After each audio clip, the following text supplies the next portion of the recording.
प्रातः स्मरामि शरदिन्दुकरोज्ज्वलाभाम् सद्रत्नवन्मकरकुण्डलहारभूषाम् दिव्यायुधोर्जितसुनीलसहस्रहस्ताम् रक्तोपलाभचरणाम् भवतीम् परेशाम्। मैं हूं आचार्य रमाकांत मिश्र। अपने इस YouTube चैनल पर सभी दर्शकों का एक बार पुनः हार्दिक स्वागत करता हूं। महाराष्ट्र में जैसे ही चुनाव के संपन्न होने की घोषणा हुई और चुनाव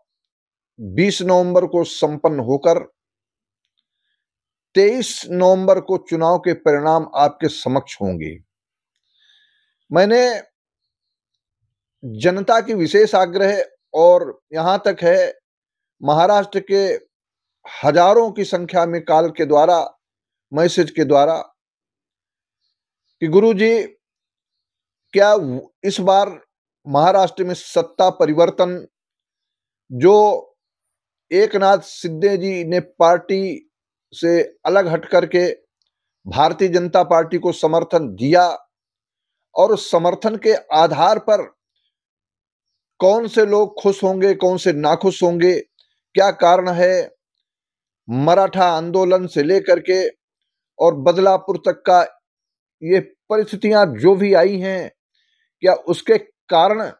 कोई ऐसा भी कारण हो सकता है कि भारतीय जनता पार्टी उस सत्ता से दूर हो जाए। मैंने उद्धव ठाकरे की कुंडली का विश्लेषण किया और उसके बाद मैंने देवेंद्र फडणवीस जी की कुंडली का विश्लेषण किया है और दोनों की कुंडली मिलाने के पश्चात एकनाथ शिंदे की भी कुंडली बहुत पहले देख चुका हूं, आपके समक्ष बतला चुका हूं। अजीत पवार जी का साथ में जब से आना हुआ है तो यद्यपि एकनाथ शिंदे और भारतीय जनता पार्टी मिलकर के सरकार जब चला रहे थे और उसके बाद में अजीत पवार जी आए तो मेरी गणना के अनुसार यह अपनी स्वेच्छा से अपने को वहां से दूर करके भारतीय जनता पार्टी का सहयोग किया, लेकिन इनका मिलना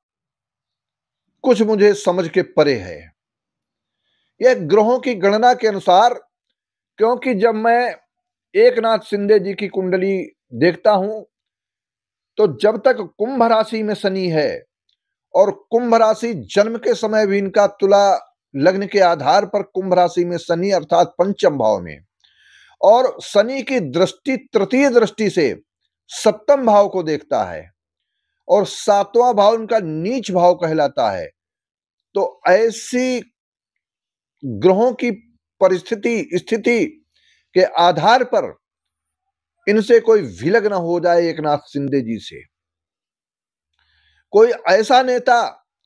दूर भी हो सकता है। इसके लिए मैंने मार्च तक का समय इनको दिया था एक बार कुंडली को देख करके, लेकिन आज की परिस्थिति भारतीय जनता पार्टी, एकनाथ शिंदे जी, अजीत पवार जी, तीनों लोग एक साथ मिलकर के एनडीए को मजबूत कर रहे हैं। सरकार चल रही है, आगे भी सरकार चलेगी क्या? इस आधार पर मैंने जब तीनों कुंडलियों को विश्लेषण करके, चाहे एकनाथ शिंदे जी हो, चाहे अजीत पवार हो, चाहे देवेंद्र फडणवीस हो और साथ ही साथ शरद पवार से लेकर के उद्धव ठाकरे जी, इनको सीटें कम प्राप्त हुई परंतु इन्होंने छलबल की नीति से भारतीय जनता पार्टी से अलग हट करके इन्होंने सरकार बनाई थी और सरकार कब गिरेगी इसके लिए मैंने इनके शपथ ग्रहण के पश्चात ही कह दिया था कि उद्धव ठाकरे की सरकार गिरेगी और इन तिथियों के आधार पर जैसा कहा ठीक उसी प्रकार से हुआ था। आज आपके समक्ष दर्शकों की आग्रह होती किस पार्टी को कितनी सीटें प्राप्त होंगी, तो मैं आपके समक्ष कहता हूं भारतीय जनता पार्टी अपने एनडीए के सभी सहयोगियों के साथ प्रबलता के साथ में जीतने की ओर अग्रसर हो चुकी है और यह जीतने की ओर इतना अग्रसर है कि आप देखेंगे आश्चर्यचकित परिणाम आएंगे। ऐसे परिणाम जो अभी देखने को मिलता है कि अजीत पवार हो चाहे एकनाथ शिंदे जी हो, क्या किसी का पलड़ा कमजोर है क्या? कोई मराठा आंदोलन के साथ साथ में कोई ऐसी स्थिति आ सकती है क्या? लेकिन महाराष्ट्र की जनता और महाराष्ट्र की जनता के मन में एक ऐसी राष्ट्रभक्ति उत्पन्न होगी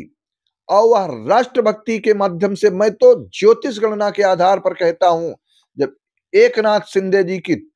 तुला लग्न है, लग्न का स्वामी शुक्र है, शुक्र उच्च राशि में होकर के द्वादश भाव में स्वराशीष गुरु के साथ में बैठा हुआ है। एक तरफ लग्नेश का सप्तम षष्ठम भाव में होना, बृहस्पति के साथ होना, बृहस्पति के घर में विस्तारवादी है बृहस्पति,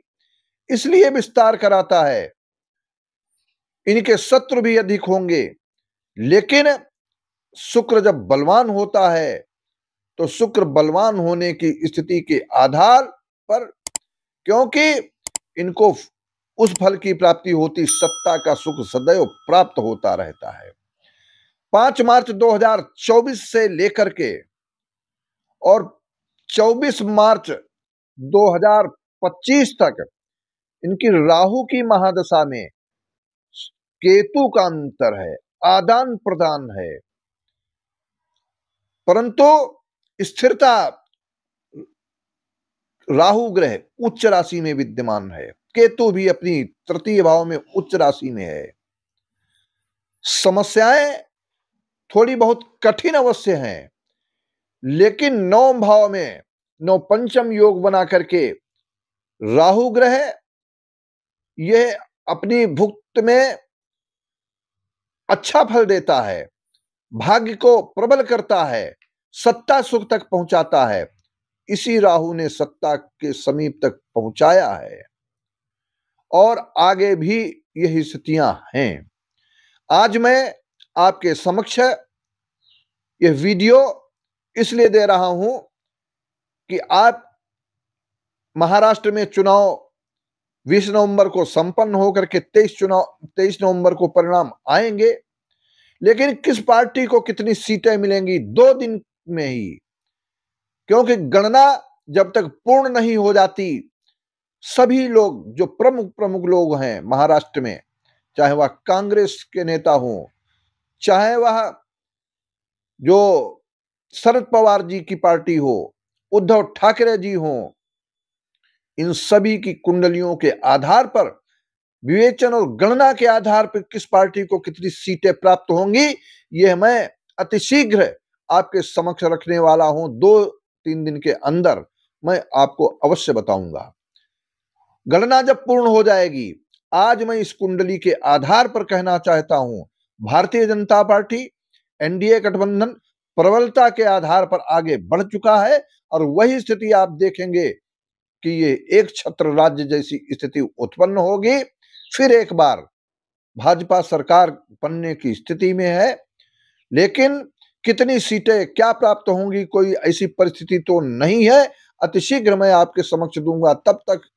आपसे निवेदन है कि हमारे इस वीडियो को अधिक से अधिक शेयर करें। हमारे चैनल